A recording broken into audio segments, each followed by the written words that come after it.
Ini dia si Arnold. Sepertinya hari ini kau sudah bermain terlalu lama, Arnie. Satu-satunya solusi yang masuk akal adalah tidur. Selamat tidur, Arnold. Menghabiskan sepanjang hari bermain video game pasti akan terlihat jelas. Setelah kesenangan semacam itu, sesuatu yang buruk bisa terjadi. Misalnya, kelumpuhan tidur. Tidur REM adalah keadaan di mana tubuh tidak bisa bergerak. Dalam kondisi kelumpuhan tidur, otakmu terbangun, tapi ototmu tetap tidak bergerak. Jadi kau bisa melihat dan mendengar, tapi tidak bisa bergerak. Pada saat seperti ini, halusinasi mulai muncul dan rasanya seperti ada iblis yang menduduki. Tapi ini tidak berlangsung lama. Ada apa, Arnie?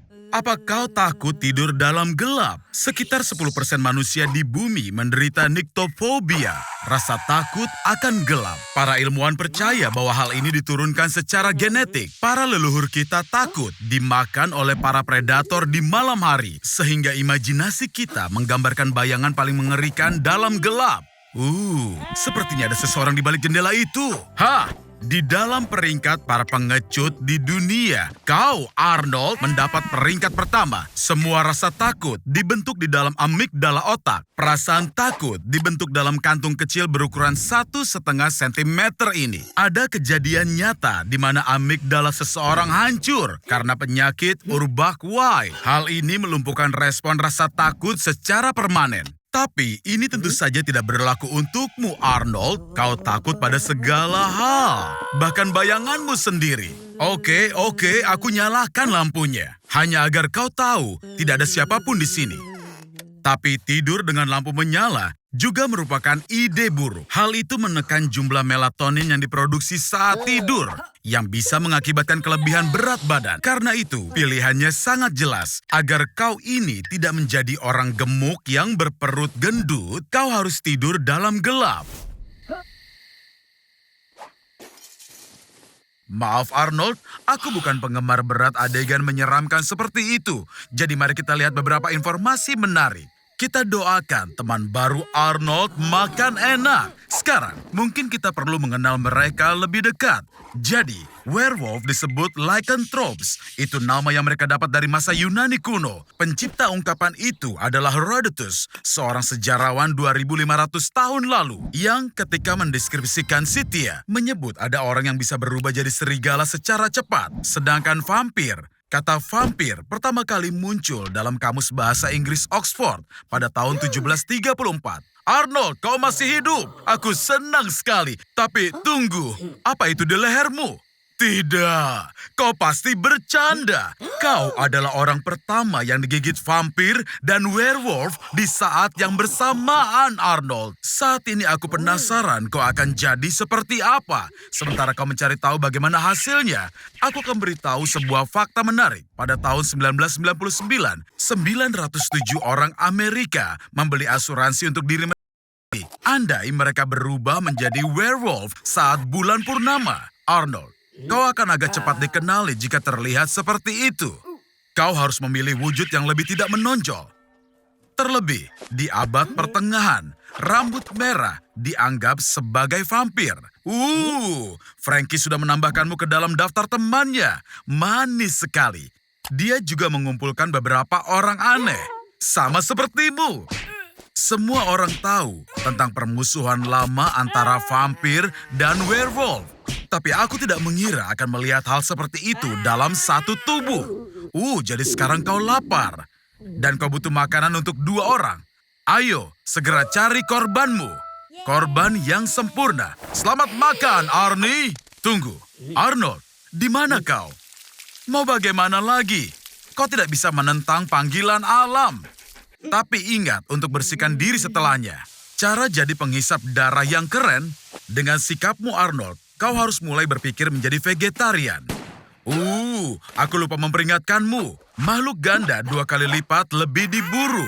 Kau perlu mengesampingkan perbedaanmu sekarang, karena kau punya musuh yang sama. Doa tidak akan menolongmu kawan. Dan tentu saja, bawang putih mematikan bagimu sekarang. Dasar bodoh. Kau itu bukan korban perburuan pertama. Aku selalu bertanya-tanya, berapa banyak orang yang mampu ditelan oleh Train Eater sekaligus? Sebagai informasi, Train Eater adalah karakter dari arsip rahasia SCP Organization yang menyimpan catatan dan deskripsi sebagai fenomena anomali di bumi. Saat ini, terdapat lebih dari 5.000 entry. Hasil percobaan, 37 orang sekaligus. Arnold, kemasi tasmu. Sudah saatnya untuk keluar dari sini. Sebelum nantinya kamu dilarutkan oleh asam lambung Train Eater. Melompat keluar dari kereta api dengan kecepatan tinggi itu adalah ide yang buruk. Tapi kamu tidak sedang berada di dalam kereta. Kamu berada di dalam perut. Mari kita lakukan refleks muntah dan membuatmu keluar dari sini. Caranya Arnold, cobalah gelitik kursinya. Seperti trik ini, cara keluar dari kereta api pemakan manusia. Sekarang bagaimana cara pulang ke rumah? Aku punya ide. Bagaimana kalau kita buat kereta api dari tubuhmu, Arnie? Kereta api adalah moda transportasi terpopuler kedua di dunia. Amerika Serikat memiliki jalur kereta api terpanjang di dunia. Inilah kereta Arnold. Jujur saja, kamu terlihat menyeramkan. Tidak seperti Thomas the Tank Engine. Jika kamu membayangkan bahwa semua kereta api memiliki wajah manusia, pada kecepatan tinggi mata mereka akan rusak. Cepat, Arnold! Dan di malam hari, kamu bisa diserang oleh kereta monster Cucu Charles. Protagonis dari game horor dengan nama yang sama adalah monster yang muncul secara misterius dari tambang yang mereka gali terlalu dalam. Dia memakan hewan dan juga manusia. Ada legenda yang mengatakan bahwa monster ini telah hidup selama ribuan tahun. Ayo, tambah kecepatannya, Arnold! Wow, kamu bahkan tidak dihentikan oleh Mr. Beast dengan eksperimennya. Seperti yang kamu lihat, mengalahkan Cucu Charles tidaklah mudah. Arnold, jalur ini mengarah langsung ke tebing. Ini adalah kesempatanmu. Apakah kamu siap untuk bermain game di luar angkasa? Baiklah, atau mengambang saja. Di bumi, Arnold, gravitasi menahanmu, jadi tidak bisa melompat dan juga terbang. Namun, jika kamu punya kecepatan yang cukup, kamu bisa mengatasi gravitasi bumi. Gaya gravitasi dan gaya inersia saling menyeimbangkan, dan kamu bisa terbang dengan aman dalam gravitasi nol di bumi. Bergerak di kondisi tanpa bobot tidaklah mudah. Dan tentu saja bukan karena kamu lemah. Arnold, sepertinya kamu telah menemukan jenis bahan bakar baru, hidrogen sulfida. Ini bisa membantumu menghadapi monster. Untungnya, bukan kamu saja yang melewatkan pelatihan pra-penerbangan. Hati-hati, Arnie. Sepertinya kamu membuka pengamannya. Karena kunci yang terbuka, keseimbangan gas menjadi kacau. Pakai pakaian astronotmu, Arnold. Hore, kamu berhasil. Tapi sekarang ada masalah lain. Bagaimana kamu bisa mendengar monster sekarang? Sepertinya kamu malah menakuti semua monster itu sendiri. Tidak, kamu tidak tuli, Arnold. Suara tidak bisa merambat di ruang hampa. Suara merambat dalam bentuk gelombang. Benda yang bergetar mentransmisikan getarannya ke molekul atau partikel di sekitarnya. Di ruang angkasa, molekul udara terpisah sangat jauh sehingga tidak dapat mengirimkan getaran. Tidak ada udara, tidak ada suara. Jadi lebih baik diam saja di dalam lemari. Ya, selama diperbolehkan. Houston, kita punya masalah. Apakah ini pintu terakhir? Pura-pura menjadi alien supaya bisa masuk ke area 51, itu adalah ide yang sangat cerdas, Arnie. Tapi kalau alien yang asli, sebaliknya mereka malah ingin segera keluar dari sana. Berharap untuk bertemu pria abu-abu kecil ya? Ada-ada saja. Saat kecil, kamu pernah melihat alien abu-abu dengan kepala besar dan juga mata hitam. Padahal, itu hanyalah ibumu. Bayi selalu mengalami antigmatisme. Jadi, wajah pertama yang mereka lihat terlihat seperti itu. Antigmatisme secara bertahap memudar, tapi citra humanoid tetap ada di alam bawah sadar. Wow, banyak sekali barang keren di sini. Teknologi inovatif. Obat untuk penyakit yang tidak dapat disembuhkan. Jawaban atas pertanyaan abadi. Arnie, apa kamu tahu seperti apa rupa alien itu? Nah, kamu akan segera mengetahuinya. Kehidupan itu ada berkat seleksi alam. Semua makhluk hidup berusaha keras untuk mewariskan kode genetik mereka ke generasi berikutnya. Jika evolusi berlangsung dengan cara yang sama, maka alien seharusnya terlihat seperti kita. Iya, mungkin dengan beberapa perbedaan. Wow, sungguh gadis yang cantik dengan rahang yang mematikan. Lari, Arnie! Dia ini lebih kuat dari beruang grizzly. Lalu penyelamatan datang untuknya. Arnie, Sheriff pasti tidak mungkin mempercayai pria dengan gaya rambut sepertimu itu. Dan tentu saja tidak ada UFO yang akan ditemukan. Tapi kamu tampaknya terobsesi dengan alien. Arnold, semua orang mengira kamu itu gila. Karena para reptil itu tidak ada. Para ilmuwan berpikir bahwa alien itu terlihat seperti ini. Ini dia Sigurita, pikiran kolektif yang terdiri dari organisme hidup. Hidup di bawah tanah dengan mahkotanya yang menonjol keluar dan mencerna cahaya melalui fotosintesis. Pelengkap di bawah ini melahirkan larva yang berubah menjadi kupu-kupu dan menyerbuki organisme utama. Rumah sakit jiwa sudah mengubahmu ya, hanya dalam 1 hari. Hore! Kamu tahu terlalu banyak, jadi kamu diundang untuk bergabung dengan FBI. Mereka akan mengungkapkan semua rahasia UFO padamu. Itu mencurigakan.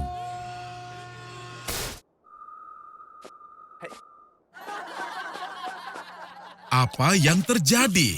Sayangnya Arnold, eksperimen ini tidak berjalan sesuai rencana. Sekarang bukan lagi mimpi indah, tapi mimpi buruk. Dimakan oleh pria tunawisma bukanlah kematian yang paling menyenangkan, walaupun hanya dalam mimpi. Oh, kamu terbangun.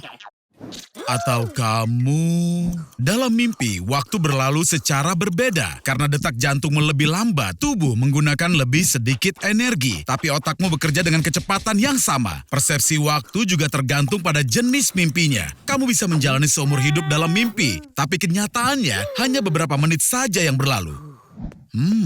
Kenapa semuanya menjadi aneh ya? Mungkin Tagai bisa memberitahukanmu.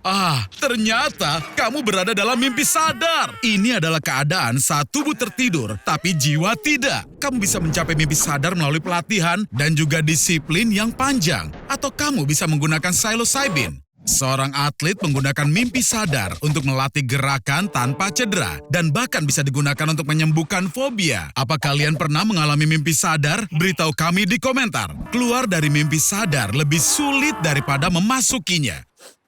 Hei, aku punya ide. Dalam mimpi, kamu bisa melakukan apa saja. Dan dalam kehidupan nyata, tidak akan terjadi apa-apa. Mungkin beginilah caramu menjalani kehidupan yang selalu kamu impikan, Arnie. Mustahil, ada pesan baru. Kamu diajak berkencan, Arnie. Foto lugu media sosialmu ini, seperti jutaan foto lainnya, merupakan bagian dari database pengenalan wajah di jalan. Di Amerika Serikat, setiap detik orang dewasa ada dalam database dan bisa dilacak dengan bantuan 50 juta kamera jalanan. Karena itu, kecerdasan buatan dengan kemungkinan 99% akan menemukanmu dimanapun kamu berada. Tapi, kecerdasan buatan tidak bisa membantumu mengatur lemari pakaian. Lagi pula, sulit untuk memilih di antara 2 kaos hijau. Arnold, yang penting adalah jadilah diri sendiri dan bersikaplah natural. Iya, jangan berlebihan. Basis data populer ChatGPT-3 bisa sebanding dengan 285.000 buku berisi 200 halaman. Kalau seseorang membaca 7 buku dalam seminggu, maka baru setelah 5.470 tahun, dia akan sampai buku terakhir. Kecerdasan buatan bisa mengatasi tugas ini hanya dalam 5 tahun, yang 101,143% lebih efisien dibandingkan dengan manusia. Grogi, aku juga. Dan itu dia. Wow, sangat cantik ya. Bagaimana dia bisa jatuh cinta padamu? Mencurigakan. Apa dia tertawakan leluconmu? Sangat mencurigakan. 10 kali strike berturut-turut, benar-benar mencurigakan. Arnie, kamu itu fotografer yang buruk. Tidak mungkin. Apakah dia robot dengan kecerdasan buatan? Sepertinya dia tidak menginginkan cintamu, Arnie, tapi sesuatu yang lain. Sebaiknya kamu lari, Arnie. Peluncur granat XM25 menggunakan kecerdasan buatan yang mampu mengenali target secara mandiri dan memilih metode ledakan. Tapi, senjata dengan kecerdasan buatan yang paling populer tetaplah drone. Drone bisa mengenali wajah dari jarak 1 mil dan butuh waktu tidak lebih dari 2 detik. Tapi siapa tahu, mungkin drone ini akan menjatuhkan sesuatu selain dari bom. Arnold, kamu tidak akan dengan mudah menyingkirkan wanita cyber ini. Tunggu, aku punya ide. Apa kamu bawa ponselnya? Cepatlah Arnold, kamu harus mematikannya. Tekan tombol warna merah.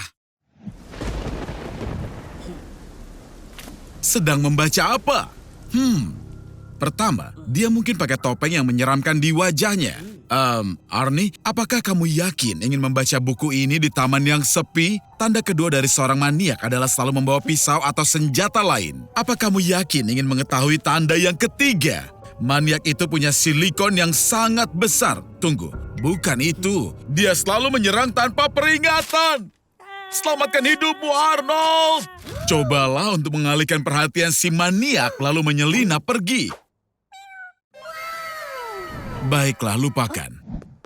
Cepat lari ke tempat umum dan cobalah menarik perhatian orang. Kenapa tidak ada seorang pun yang merespon? Para psikolog menyarankan untuk meneriakkan kebakaran, bukan berteriak tolong. Dengan cara ini, orang akan lebih cepat menyadari situasinya. Tentu saja, menelpon polisi adalah ide yang bagus. 48 jam setelah kematianmu, baru mereka akan mulai untuk mencarimu. Hanya bercanda, tunggu sampai polisi datang. Tapi, waktu nge-gym sudah berakhir. Sepertinya kamu berhasil lolos. Tapi tolong jangan senang dulu, kawan. Beberapa maniak memburu korbannya selama berbulan-bulan dan prediksi dengan tepat kemana si korban akan pergi selanjutnya.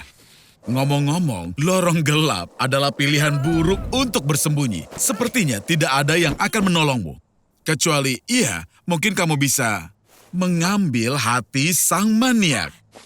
Motif para maniak bisa berbeda-beda. Sebagian ingin kekuasaan, bisa juga menderita delusi. Dan beberapa orang menganggap diri mereka sebagai tokoh masyarakat. Tapi yang pasti mereka adalah orang-orang yang kesepian dan sangat terluka. Jika kalian memperlakukan si maniak dengan baik, ada kemungkinan dirimu untuk bisa selamat. Iya, kalian harus tahan dengan beberapa hal yang menakutkan dan mendengarkan ide-ide gilanya. Tapi suatu hari nanti itu akan berakhir. Yang penting, jangan pernah menunjukkan emosimu yang sesungguhnya. Ingatlah, keselamatan akan datang. Tinggal jelaskan saja pada polisi kenapa si maniak menganggapmu sebagai sahabatnya. Kurasa kau harus cari tahu lebih banyak soal operasi ini. Transplantasi kepala pertama yang sukses dilakukan oleh Charles Guthrie pada 1908. Tapi dia melakukannya pada anjing. Salah satu kepala dijahit pada leher seekor anjing secara terbalik. Pada 1950-an, Demikov berhasil menempelkan kepala kedua yang berfungsi. Dia transplantasikan 20 kepala dengan tubuh depan anjing. Lalu kepala satu anjing ditransplantasikan pada tubuh yang lain. Lalu ada seekor monyet yang setelah proses transplantasi coba menggigit salah satu dokter.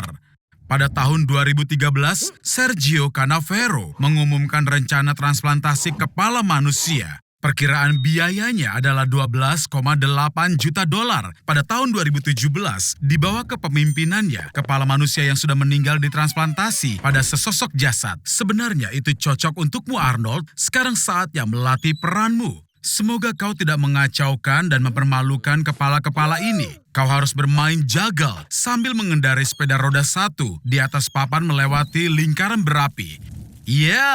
Mereka sepertinya tidak suka kau bertindak bodoh, Arnie. Cobalah untuk tidak mengganggu para profesional yang mengatur tubuhmu. Di sini kau hanya diminta untuk tidak merusak penampilan. Acara pembukaan besar, seluruh mata tertuju ke arahmu, Arnold. Hari ini kau bagian utama pertunjukan ini. Semoga berhasil, kawan. Kau hebat.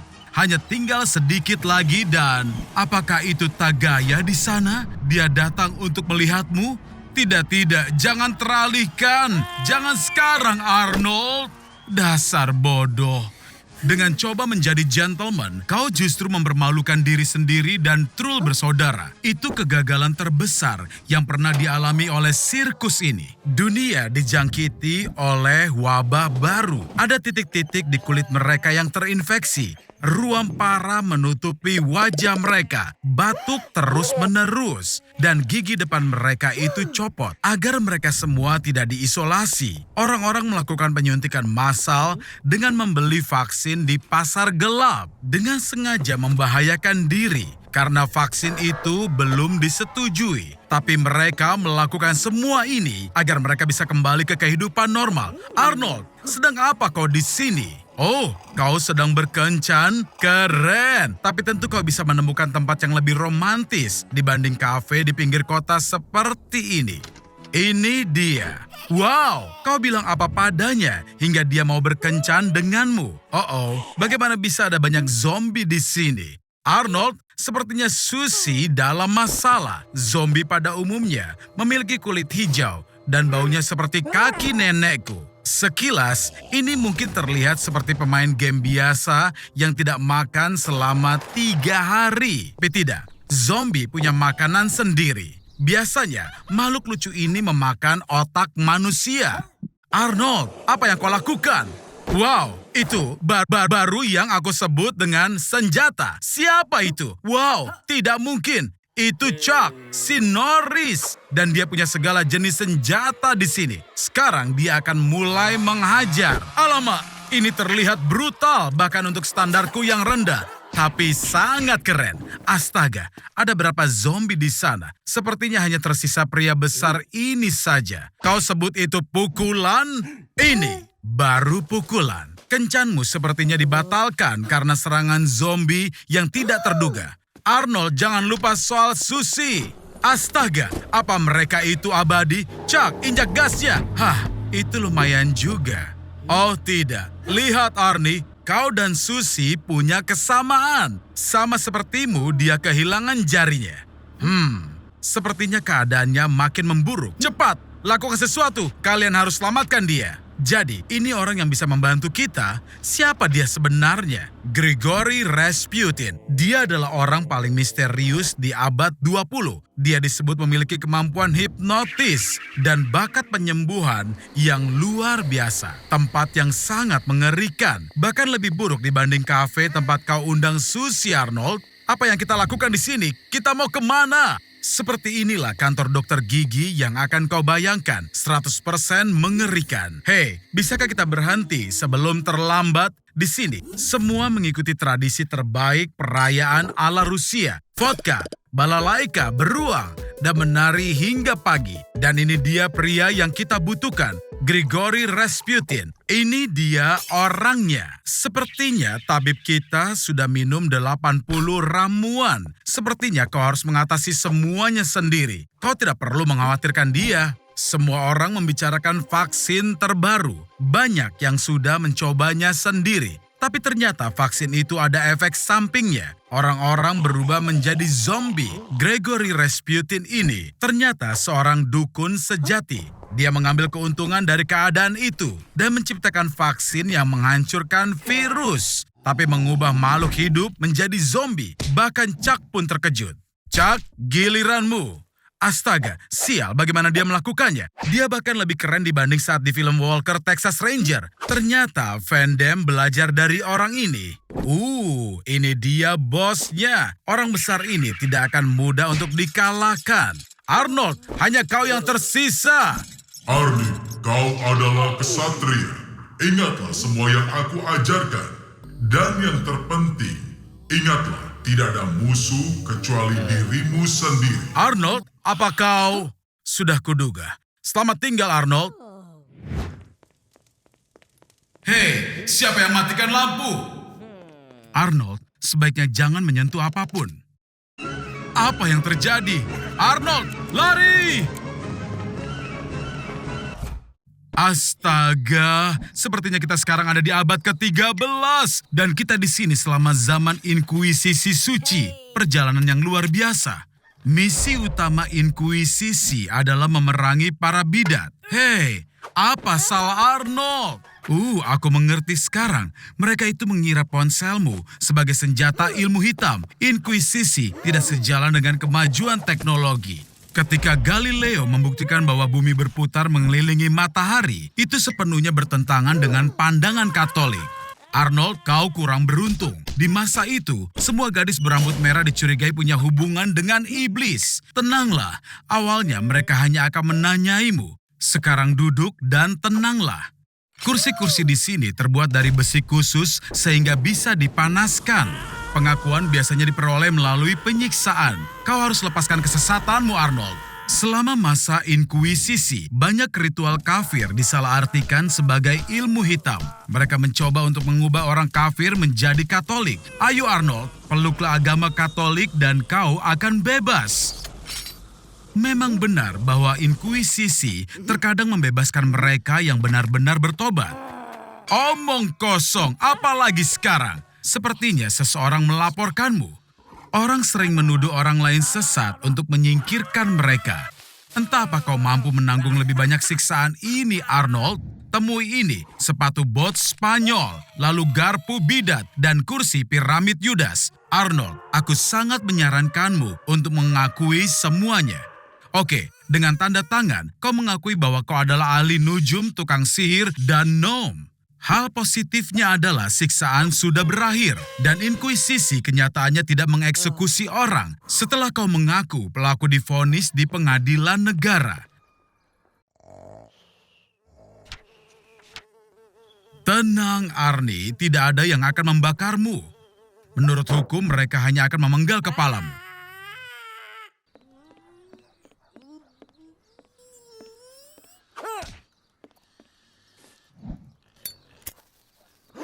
Wow, sepertinya semua orang takut dengan kemampuanmu mengeluarkan api dari tanganmu. Sepertinya itu sihir yang kuat.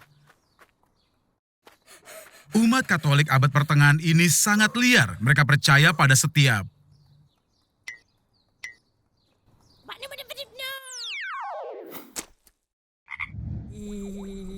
Dia ada di luar angkasa. Kami mengadakan pesta bergaya Among Us. Sebuah game populer dengan lebih dari 500 juta pemain. Lebih dari permainan apapun dalam sejarah. Dengan 97% pemainnya memainkan versi gratis di perangkat mobile. Tapi sebagian besar pendapatannya didapat dari versi PC berbayar. Tentu saja kita memainkan versi gratisnya. Jika gratis, aku juga akan ikut bermain. Ada alasan khusus aku memilih coklat. Karena dia 65% lebih jarang dikeluarkan. Dalam lebih dari 90% pemilihan, orang memilih mengeluarkan hitam. Dan itulah warna yang kau dapat, Arnold. Kita mulai permainannya. Hal yang terpenting adalah bertindak cepat karena kau bisa terbunuh setiap saat. Dan ini dia pembunuhan yang pertama. Jangan cemas, di sini kita punya banyak detektif. Dengan cepat mereka tahu bahwa kau bukan penipunya. Ups. Aku yakin di sini kau benar-benar dijebak, Arnold. Ini waktunya untuk pergi sebelum kau dilempar ke luar angkasa. Kau harus selesaikan tugas dalam permainan untuk menjelaskan kepada pemain lain bahwa kau bukan penipu. Ups, ruangan ini sudah dipakai.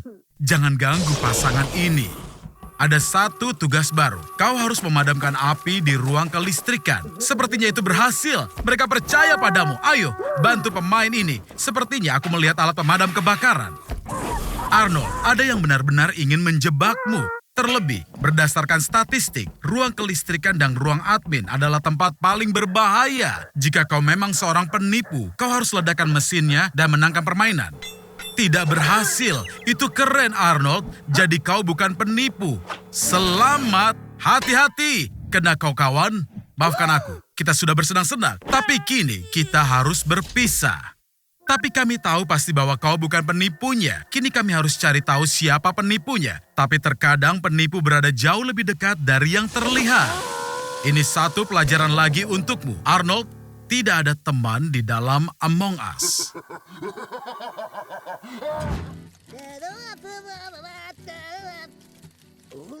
Oh astaga gawat, itu Jason Voorhees. Jason adalah orang gila setinggi 7 kaki dengan nafsu besar akan kekerasan. Mencoba untuk kabur atau sembunyi sia-sia saja. Dia punya kemampuan yang sulit dijelaskan dan tiba-tiba muncul di belakang korbannya. Menyerang adalah salah satu pertahanan terbaik. Cepat jebaklah dia. Setelah disambar petir, Jason menjadi sangat tahan terhadap kerusakan. Tapi dia masih bisa dilawan dengan gergaji. Oh astaga Arnold, kau seperti monyet dengan geranat tangan. Aku tidak bisa mempercayaimu sama sekali. Sungguh di luar dugaan. Mungkin saja Jason tidak ingin kau mati dengan cara lain. Selain dari dia. Kenapa kau bertingkah sangat girang? Voorhees selalu bangkit. Jadi kau harus segera membuat rencana B. Jika dia tidak bisa dihancurkan, maka kau harus membatasi kemampuannya untuk bergerak. Kau bisa mengecor beton di kakinya dan dia tidak akan bisa mengejarmu. Walaupun ada satu masalah, beton perlu beberapa jam untuk mengeras. Kau harus terus mewaspadai Jason dan menghancurkan anggota tubuhnya. Jantung adalah pompa yang membuat darah bergerak ke seluruh tubuh dengan kecepatan sekitar 25 mil atau 40 km per jam. Jalur yang dilalui darah lebih dari 100.000 km panjangnya. Dan jika semua pembuluh ini dibuat dalam satu garis tali, ini akan mengikat dunia sebanyak 2 kali.